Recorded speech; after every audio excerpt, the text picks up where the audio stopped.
What's up, everybody? So this is gonna be really weird. I am shocked that I'm starting this actually early. It's just I have to be up super, super, super early tomorrow morning, and I want to be able to get a good night's sleep. So that's why we are starting this so early. My name is Travis, and I would have Alex, but I don't know if he's gonna be able to make it now that I made it this early. I'm trying to get up with him now, but yeah, we obviously it's Friday and we have a show. First, what I want to do is I want to thank everyone for really all that they've been doing for me past week, because last week I said, I'm going to change the way my channel is because I need to I'm staying with um theme parks, obviously, because theme parks are the whole lifeblood of the channel. But I'm also moving into like other things that I like video games and movies and all that stuff, and then um, wrestling and all that stuff. So you guys have already seen most of what's going to be new on the channel, which is really cool. But there's going to be even more coming soon. Going to California in a couple, like 2 weeks, so you guys will be able to see vlogs from California. Um,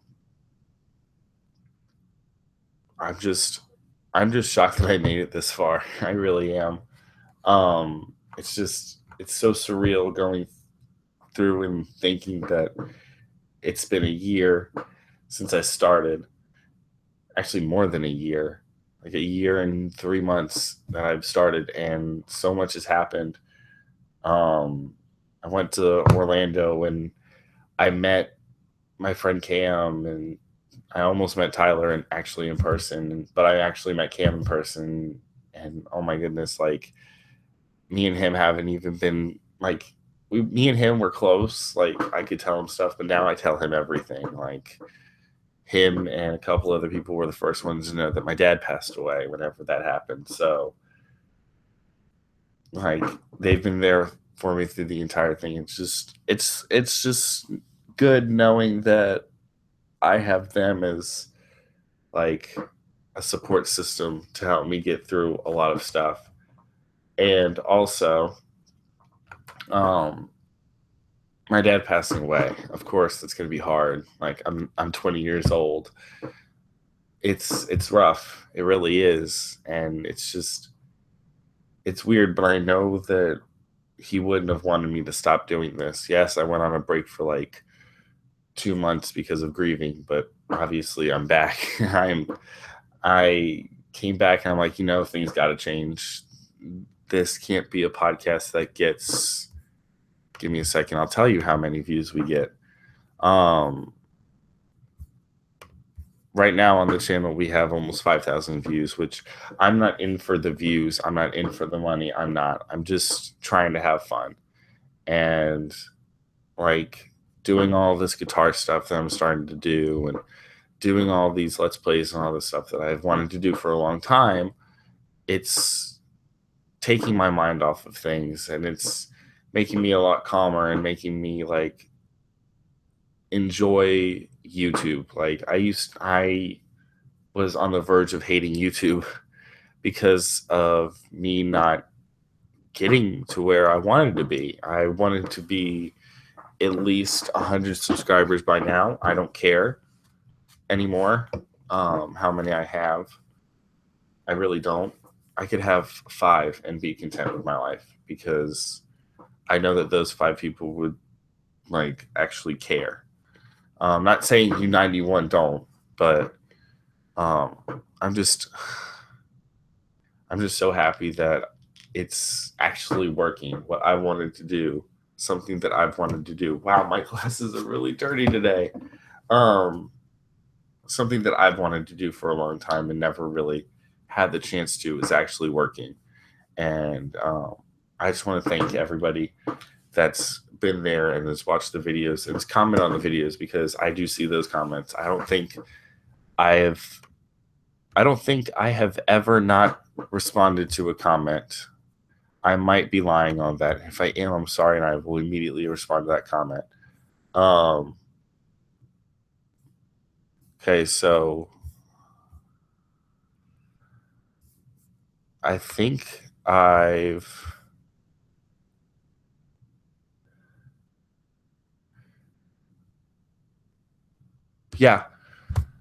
basically I've commented on every single but two, but I've commented to them like personally because they were my friends that have said something. But yeah, just everybody. Like there was this guy that just out of nowhere about a day ago, like put a comment in about the Planet Coaster video I put up, and he said, "Awesome video." I'm like, "Thanks." Like the video was so laggy, it's not even funny. Like I was crying because of how laggy it was. Alex, sorry, I just you're good. I'm thanking everyone because like I've had a really, really, really good day today, and I just want to like go out there and thank everybody because like you know how hard it's been for me. We've had discussions about how hard it's been, and it's just like everything's starting to come full circle and actually come out good for me. Yes, and I'm very sorry that I was late. Oh, don't worry, dude. I've told you from day one, and it's actually on the channel that it starts at 9:30. Am I wrong? No. It's just, and I there's more to the. Actually, it says 9:45 on the channel. I need to change that. But there's more to the needing to go to sleep early. I'll tell you that after we're done. But before we get started, everyone, this is Alex. Say hello. Hi there, everybody. So Alex, I got a little bit of news before we get into the actual news. All right, go ahead. Guess who got a VR headset? PlayStation? No, me. Yeah, I know. Did you get PlayStation?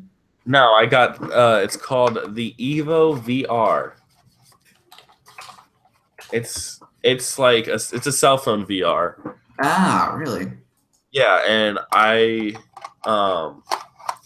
going to probably be doing a video on it soon. But Lord, let's just say motion sickness is a thing. I thought I was not disposed to it, but I am really disposed to it. I was watching. It's something that I was watching. You have to get. Go ahead. It's something you have to get used to when it comes to VR. Yeah. I was watching 360 Minecraft videos. I'm like, I don't think I can watch those anymore. But I did the Five Nights at Freddy's. I did Stranger Things. Stranger Things was actually pretty cool. And I did the Hamilton one. And of course, the Hamilton one was my favorite because Leslie Odom Jr. was standing right in front of me. And I was like, oh my goodness. Man. VR is the future for a lot of really good reasons, whether we like it or not.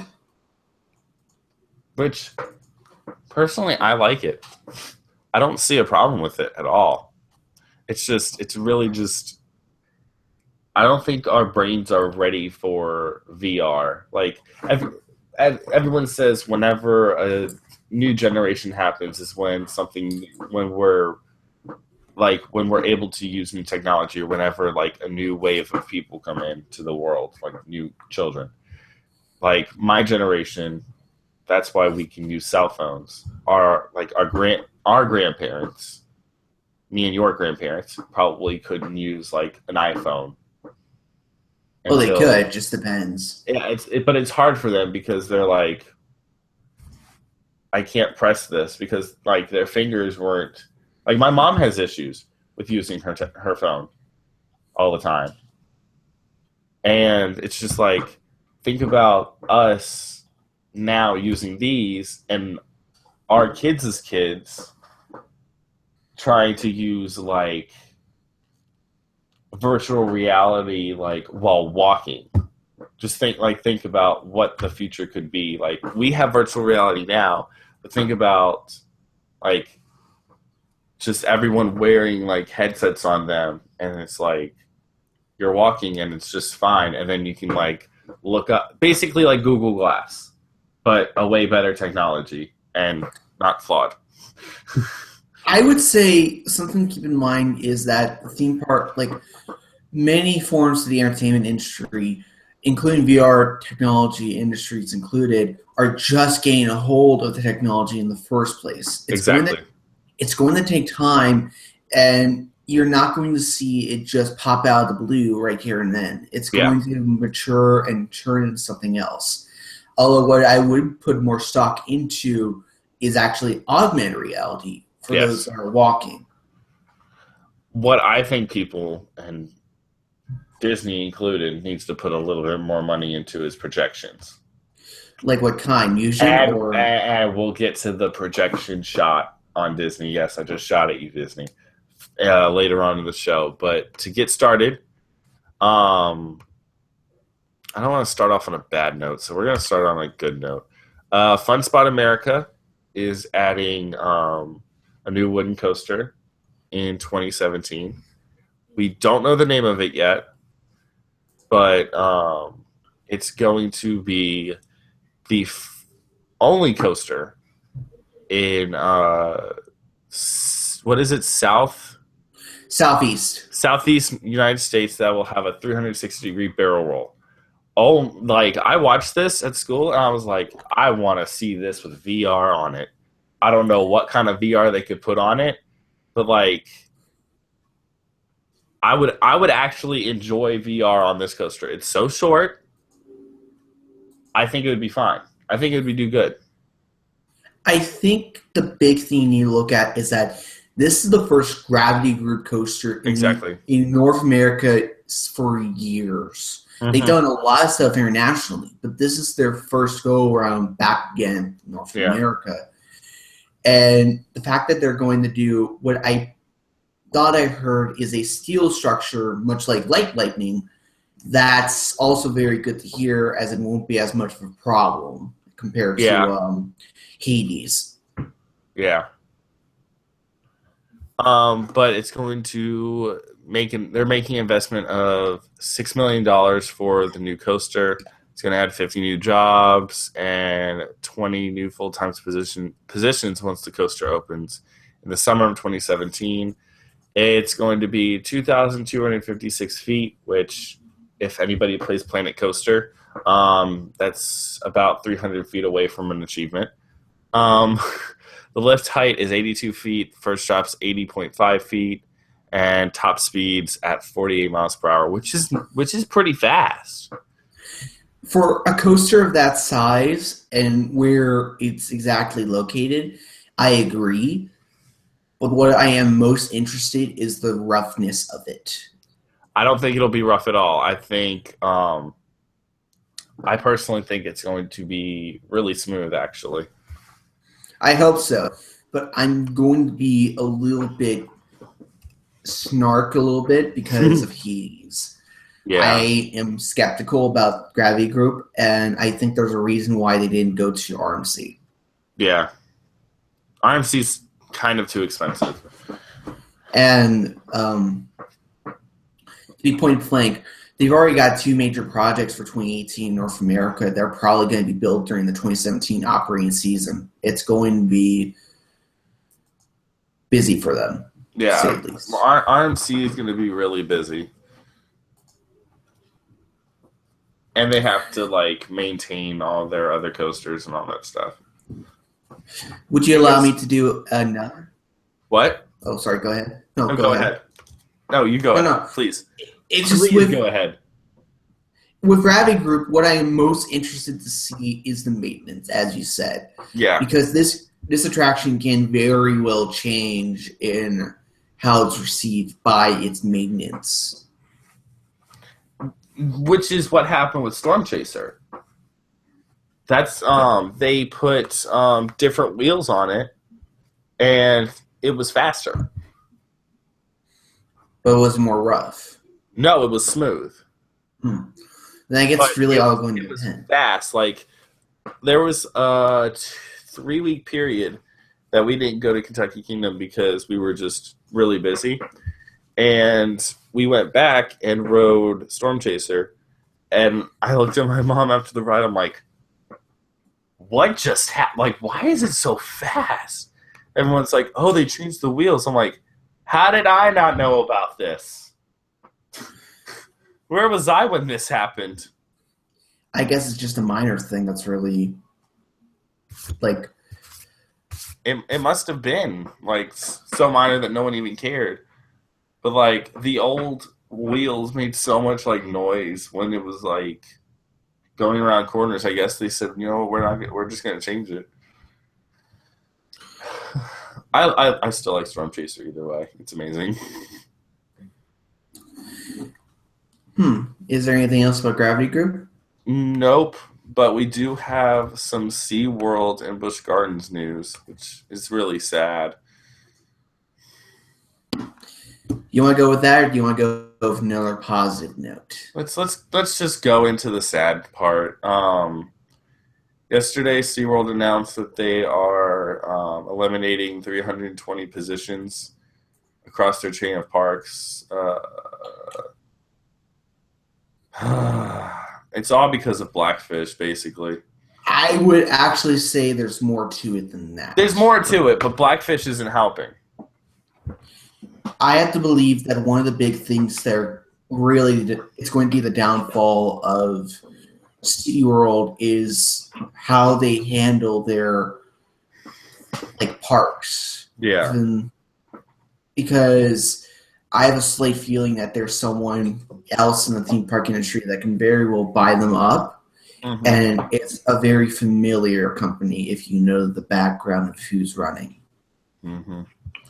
It would mean that they may have to start, and as much as I know people are going to hate me say this, I don't think the animal habitats are going to be lasting long. Maybe some, but I don't believe that they have less than 2 decades till it goes.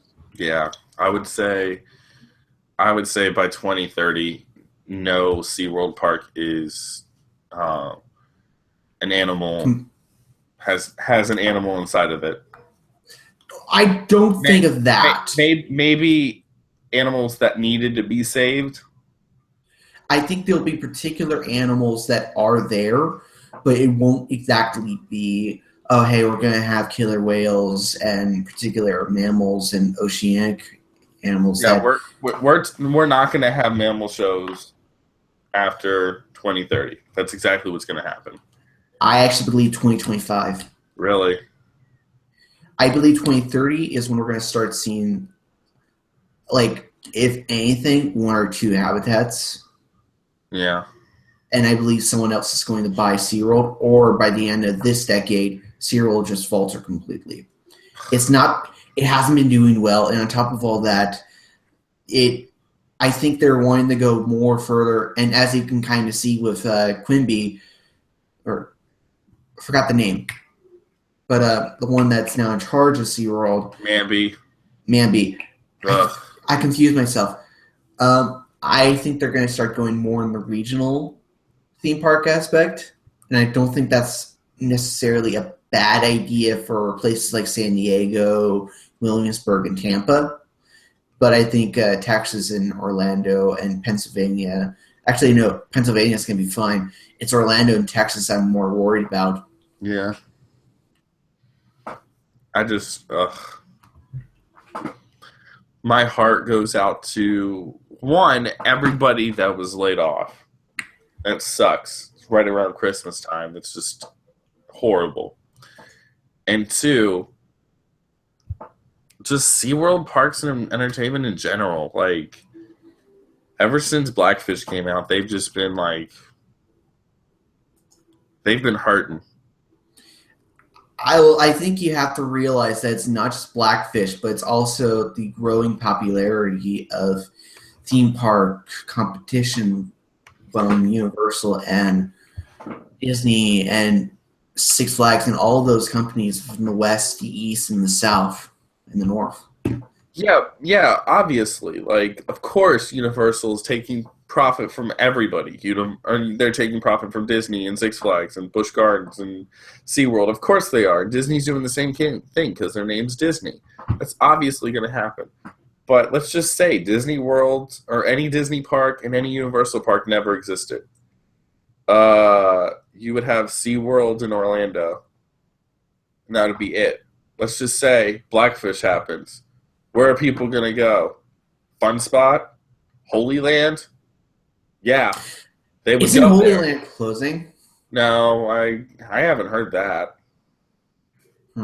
But the reason why, no one can deny that a big reason why SeaWorld is not closing, but falling into the hole of the abyss of whatever I came up with a couple weeks ago, is because of Blackfish.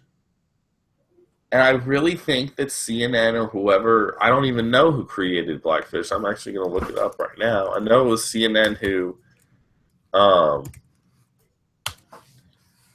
distributed it, but I just have to believe that it's not just Blackfish, but it's also, and here's the thing, Antarctica is now in seasonal, which is bad on its own. Exactly. It's the quality of their attractions is going worse and worse.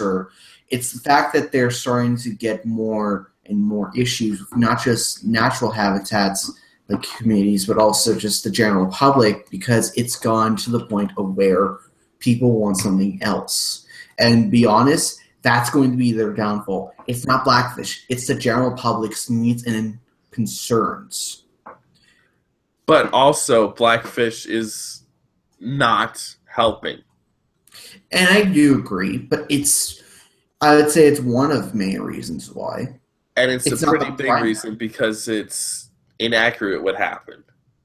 I'd say it's not the primary reason, but I'd say it's one of the major reasons.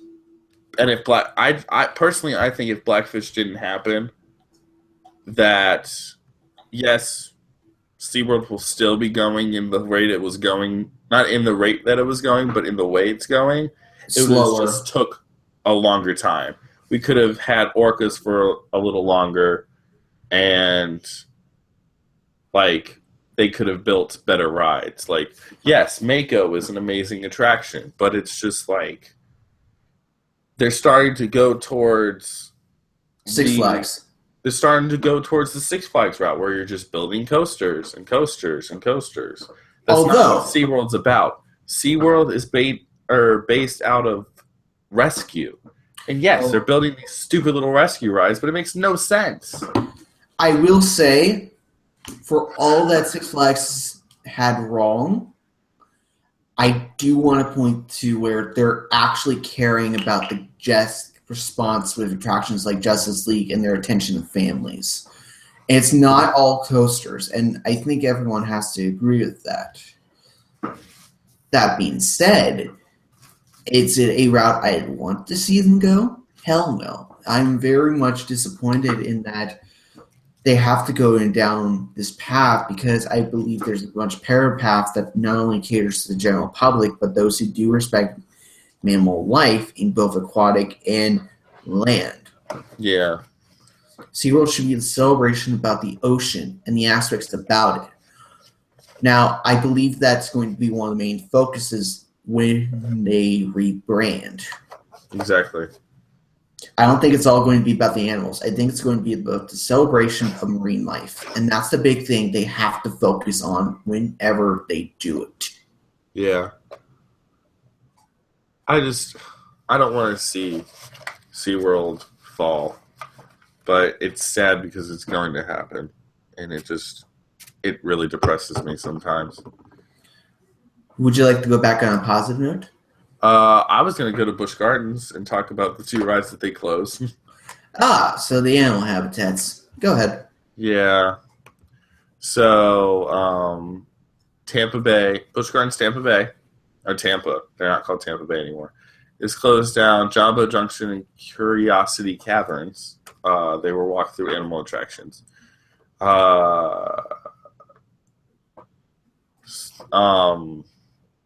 Basically, it was closed. One of them, Jumbo Junction, was closed because of a large portion of the staff that ran it was laid off, and they put a wall up in front of it. Curiosity Caverns was closed about a month ago and had nothing to do with the layoffs. It was just due to age, and it was cost to replace all of the stuff. Yeah, it was just from age, so it had to kind of be retired, which I understand. It's the second one is actually rather, that makes sense. It's natural, and I don't blame them. For the first one, as I said, they're starting to phase out of animal habitats, and this is going to be one of the starts. It's not going to be a big thing. They're going to go small, but it's going to eventually gradually turn as they reevaluate their entire brand. Yeah. So you can move on to your happier news. All right. Unless it's Disney. If it's Disney, you can't come up. You can't talk about it. I'm actually going to be starting about the patents that were leaked today. From Richard Bilbo, or how you say it, from Orlando Business Journal, he recently uncovered actually some recent patents. And some of these patents are free as a particular, with some brief descriptions. You can find it on bizjournals.com. And Travis, would you mind if I send you a link to it later so you can put it down in the description? Sure. Yeah. I'll probably forget, but okay. If not, then I'll just remind everyone at the end.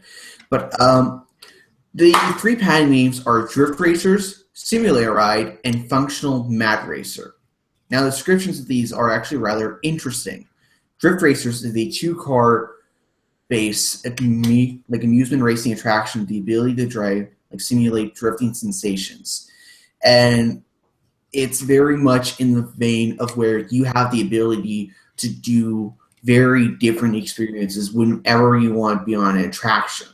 You can control the steering, you can control the drifting, you can control the way that the attraction goes. And actually one example of it is in the Mario Kart series, Mario Kart Double Dash. Each car has two racers, including a driver and a rear passenger, that control the use of items during the race that can impact their cars or others in the race. Going from this one, have you seen any of the pictures? Yes, I actually have. I remember what you were talking, or what it was. What do you think about it? Well, actually, it really looks like it's being used for, what is it called? For Iron Man. For Iron Man. Oh, no. I'm talking about the Drift Racers, not Iron Man. Oh, well, I saw Iron Man. I didn't see any Drift Racers. I'll just give you the link in messaging. But it's actually it's kind of interesting about the leaks that are going on, because there have been many rumors about Nintendo Land, and one of the attractions in particular would be Mario Kart and how it would be handled. Yeah. And the more that this patent shows, the more I think that what I've been hearing is somewhat true, and that every outcome of Mario Kart is going to be a different outcome whichever time you ride it. Yeah. I just sent you the link. Okay, I'll go look at it.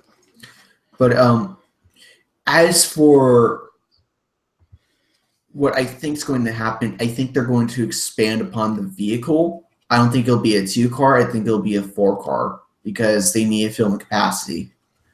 I'm going on mute, okay? Yep. Keep talking. Now, that being said, that leads us into what Travis alluded to. There was another patent of a simulator attraction. This is much more of an interactive experience, much like in a typical flying theater attraction like Soarin', as it in the patent shows that guests would be in what appears to be like a suit covering certain parts of the rider's body. Example of this is the helmet, chest piece or arm piece, with the ability of being controlled and actually providing feedback. The big example shown is actually with Iron Man. when you look in the patent, it actually looks rather similar to an Iron Man suit. And it's very interesting because there's a lot of potential within this attraction compared to Iron Man Experience at Hong Kong. Yeah. So, Travis, I actually want to get your thoughts about the drift racers first before we do simulator. That looks so cool. Like, what do you like about it the most? I don't know yet. I'd be okay with everything. What does make me the most curious is actually with Iron Man and the patent about that. It looks like it may be able to be done on some kind of inverted bus bar system or some kind of system like that. So who knows what they could do. Maybe they can actually finally do a second generation of Forbidden Journey as sets. Maybe. That would actually be interesting and would allow much more possibilities, especially if it'd be like a mixture of Forbidden Journey and Toy Story in how it's handled. Okay. I just sent you a message, Alex. Okay. We have to abide by that. Yep. Okay. So, and the final one is a functional Mad Racer, which is basically a pimped up version of the Mad Racing water slides with the ability to customize audio and lights and anything, making your experience always change. Yeah. What do you think about that? It's going to Volcano Bay, I'll tell you that. It's going to be a phase 2, yeah. Yeah, it's going to be really cool. I think it'll be good. What do you think of the flying simulator? We could eventually see that replace the system that's inside of Forbidden Journey. They might just gut the entire thing out and put the new stuff in. Maybe. I think there's a good reason why they look almost exactly like Iron Man suits, and I'm hoping that it somewhat implies that they have ideas in mind. Putting you in an Iron Man suit on Iron Man Adventure or Iron Man Experience. An actual attraction, which kind of amazes me. Basically doing Six Flags as VR, where you are shooting, but you are Iron Man and you have your own screen. So basically it's mission space with the singularity of Six Flags Roller Coaster VR. And I'm actually thinking more of a bus bar type attraction, which moves you around and uses transitional screens to emulate the feeling of flight and the ability to shoot targets in practical environments. I think that'd be a good way to. I got your text. Okay. Just making sure. But that's what I think could happen. I think it makes sense and it would actually allow a lot of possibilities. But it does bring a sense of irony into the situation. Irony. That's funny. My final piece is actually with IMG World's Adventure, which actually got announced on the 7th that IMG would be expanding to a second park. Nice. It's expected to be opening by 2019, as it'll be including IPs such as the Power Rangers, Cartoon Network, Ubisoft, Mattel, Toei Animation, TV Tokyo, Pokemon, Lost Valley, and Nickelodeon. Oh, wow. That's a lot. And it's expected to be opening up by then with many attractions based on IPs like Dragon Ball Z, One Piece, We Bare Bears, and tons of other IPs from all sorts of the world. What do you think of the new theme park opening up in Dubai? Do you think it'll actually happen? No.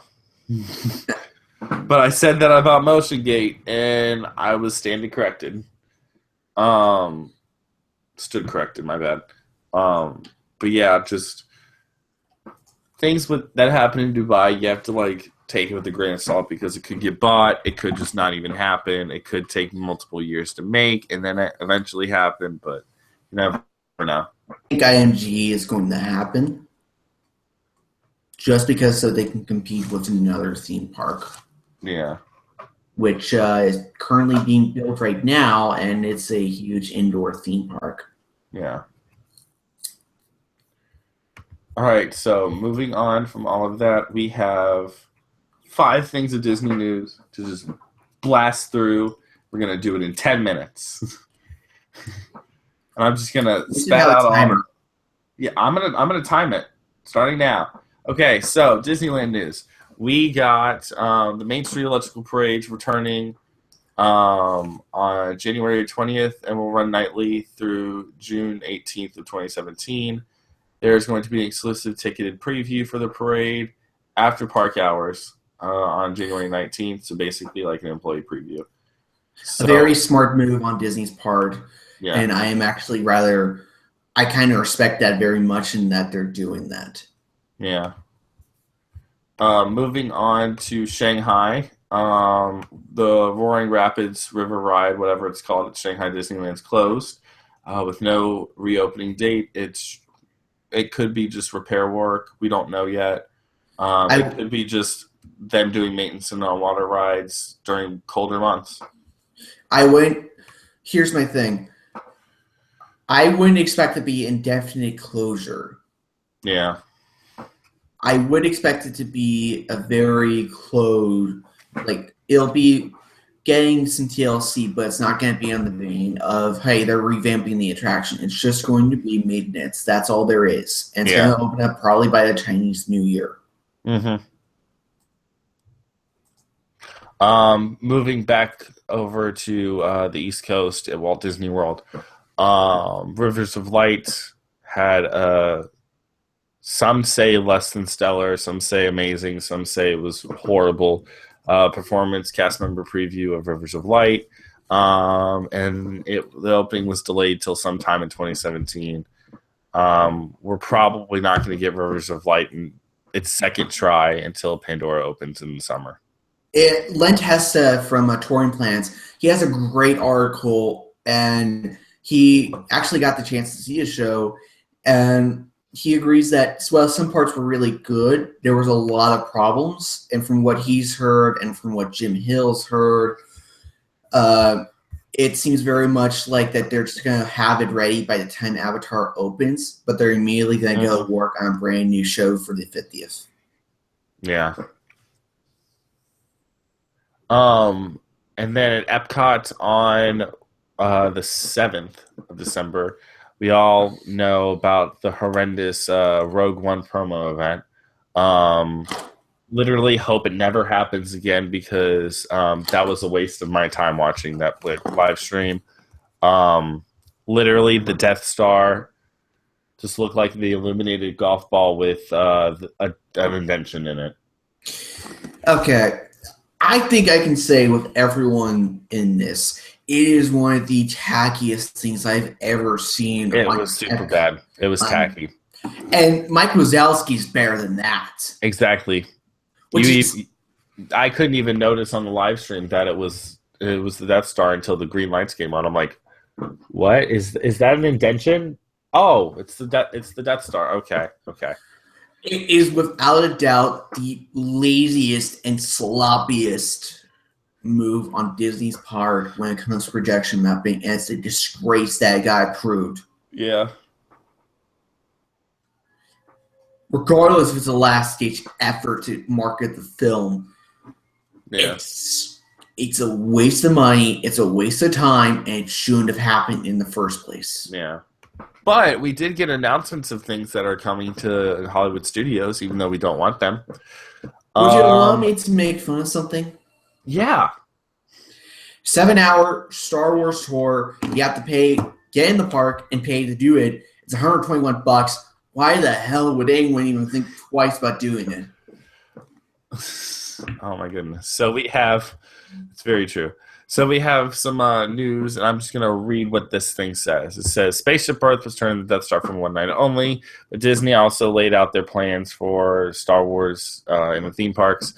For starters, new Rogue One props have already been put in the launch bay. On December 16th, the park will also have new day performances called Star Wars: A Galaxy Far, Far Away that will feature creatures and characters from all the films, including Rogue One.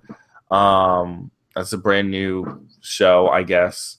Star Tours will add new sequences from episode 8 and somewhere in 2017. Plus, the ride will bring back the random aspect of the ride, making all the scenes and locations different. So you possibly cannot get Jakku or get the things from episode 8 when you go. Which that'll tick off a lot of people, which they can screw themselves. Well, I expect that to come back with episode 8 scenes being a primary for at least half a year. Yeah. On the same dates, I guess we'll be able to see the return of Star Wars Galactic Spectacular, which will join Jingle Ball, or Jingle Bell, Jingle Bam. No, it's Bam! Jingle Bam! I hate it. I can't even get hype about it, man. It's like horrible. And the park's going to have 2 different nighttime spectaculars for each night of the remainder of the holiday season. Then I guess it's going to be Star Wars. God, I hate this. I hate it so much. Disney, you're messing up. But I do have to admit, it's actually rather clever that they're doing 2 shows for one park. Although, yeah. But it's, yeah. You're like, yeah, it's just, yeah. I was appalled by that press thing. It was bad. It's not even a press thing. It's just a meetup. Yeah. Actually, it's the first meetup that's streamed. Yeah, the host was like, oh, actually, yeah, let's go to it real quick. Disney Parks Death Star. By the way, I'm looking right now at Thrill Geek, which is a fantastic individual. Yes. He just posted It Had to Happen, which, yeah. And guided tours is starting January 2nd. Which, once again, $121. That doesn't even count admission. Yeah. So this is what I'm laughing about. Ready? Just listen. Did you guys have a fantastic time? Well, once again, we would like to thank Michael, Roddy, and Mads Mikkelsen. I think this will never happen again, so let's stand here for a photo moment. I don't think anybody else caught that but me. Let's rewind the tape. December 16th. Did you guys have a fantastic time? Well, once again, we would like to thank Michael, Roddy, and Mads Mikkelsen. Wait for it. And this is where you all need to sound clip this and send it to Disney and say, ha ha, ha ha ha. I think this will never happen again, so let's stand here for a photo moment. Lord Jesus. He didn't even care. Oh, makes me happy. What time was that at? Okay, so if you guys want to see that, this will never happen again. Go to... Link it down. I'm definitely linking it down. But it's at 22:25 on the Rogue One Star Wars Story meetup. How did that even fall? I don't know. By the way, Thrill Geek, you fantastic son of a bitch. What did he say? It had to happen. You versus the guy she told you not to worry about. And you, his Iron Man experience at Hong Kong. Oh, Lord. Oh my goodness. I just don't understand why that Death Star just didn't work. Well. And they tried it a second time. As I said, cheap and tacky. It shouldn't have been approved. Did you hear that they tried it a second? Did you watch Tim's video? Let's okay, so No, I've seen it. Well, we're doing this for everyone else. I'm a big fan of Tim Tracker. If you don't know me, I'm a huge fan of Tim Tracker. So where is it? Okay, so there's the first time. Okay. Far away. Came back out and we noticed that there are... He's talking about cupcakes, which the cupcakes have crappy looking sugar cookies on top of them. Just to say. It's doing it again. And it looked... Okay, this time that one looked actually pretty good. The second time that they did it looked really good. And then he says this. you're sitting here not paying attention and Christmas music started and it's no longer the Death Star. That just shows how much Disney cared about that event. As I said, it's a cheap and tacky move that shouldn't have been approved, and yet it did, because the fact of the matter is they had to market the film, and the only way they thought it'd be creative, and actually, while I do hate the move, it did have potential because it's something that everyone's always thought of, for better or worse. Yeah. It would be bound to make headlines somewhere. Yeah, but the description says in today's vlog, Tim heads over to Epcot at Walt Disney World for the Rogue One Star Wars Disney Parks blog meetup, where they transform the spaceship Earth into the Death Star. We hope you enjoyed watching it. Nothing else. Like every other one of their videos is like a big long thing saying, "Oh, we did this and this and this and this. It was fine." But that one was just like a couple it's 2 sentences. When Tim and Jen don't even care, that's bad.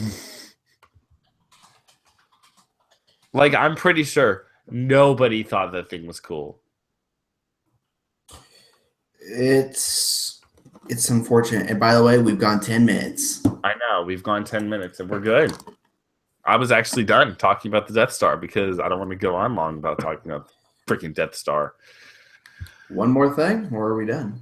Do you have anything else? I actually do want to point something out, and this is for everyone to know. I think the one thing you need to look at for the future of Disney, in a very sad term, is very cheap commercial tie-ins. Yeah. Because they want to do synergy not only with their theme parks, but their film and TV. While I'm not a fan of the Death Star, I do hope that there's some quality put. And I mean, hell, it's not like that they did a fantastic water show at Disney's California Adventure this holiday season. Yeah. Lord knows what would happen if that didn't occur. Yeah. What was the hashtag for the Rogue One thing? I don't know. I don't remember. I think it's just Rogue One. I don't remember. I wish I could go back and look at tweets from it. Let me look. But do you have any more topics discussed in the theme park community outside Disney? Besides the fact that you posted, looks like a turd. That was tweet of the night. Yeah, it was just Rogue One. It was just hashtag Rogue One? Rogue One and Star Wars. Okay, so that would be too many things to look up, so I'm not going to even try. I'm on the Disney Parks Twitter. Oh, Lord. I'm sorry. Everyone makes mistakes. All right, I have no other news. Do you have anything? I just want to say to everyone, have a very fantastic week. If you're doing finals, God help you. God help you. I've already finished mine. I actually need to check and see if any of my grades got posted. Oh, Lord. Oh, I'm not looking forward to this. Okay, well, now that we're finished, Alex, would you like to put yourself over? Well, you can find me at Twitter at AlexShowProd. AlexShowProd are no space. You can find me at EquestrianMino at Alex Show Productions. You can find me on Tumblr at Alex Show Productions, and you can find me on YouTube here at Alex Show Productions. Until next time, everyone, peace out, and I can't wait to see you on the next episode of the CoasterCasters. None of my final grades have been put in. Well, fail fish. And where can they find you? Kappa.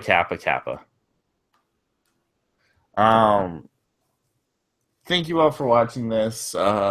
Thanks to everyone who sticks around and has actually watched and listened to these podcasts. We're gonna try and get everyone back after the holiday season, and we're gonna get some special guests to talk about the state of Walt Disney World. Just our little take on what we would change. There's gonna be a lot. And you guys can follow me on Twitter at TravisCoaster. You can follow the podcast at TheCoasterCasters. You can check us out on YouTube at TheCoasterCasters Podcast. That's basically it. Wow, my finger really hurts, and I don't know why. Go check out everyone else's channels and Twitters. I'm pretty sure they're linked in the description below. They're not, I will change it. But thank you all for watching. Is there anything else you want to say? Peace out, everyone. Have a very fantastic holiday if we don't come back, dudes. We will. We'll come back for, let's see.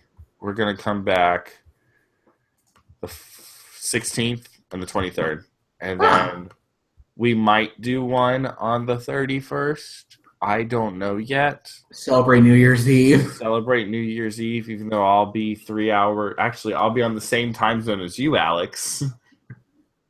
But I won't be on the same time zone as everyone else.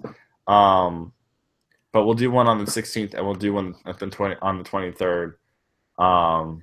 Whether that's with everyone or it's just us. Me and you. Yeah, because on the 24th is whenever I leave to go to California. Well, no, you're on an hour behind me.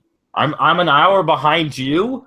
Yeah, I would be the one that, if anyone's going to have to be scheduling that podcast for the 31st, it'd have to be me. Yeah. Shoot.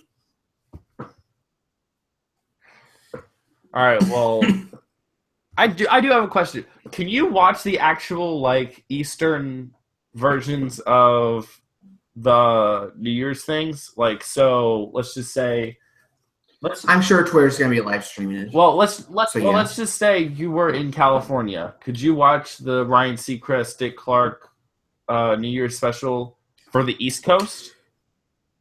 I don't think so. I think it'd have to be That's I know when Hairspray had its live performance, which was really good in my opinion. It was about, I'd probably say, a few hours behind. Well, maybe because it's New Year's, they might do it. I don't know. I hope they do. I'd be depressed because that's a tradition, and I don't want that tradition to go away. Anyway, moving on from that, thank you all for watching, and we will see you all next time. Bye, dudes and dudettes. See y'all.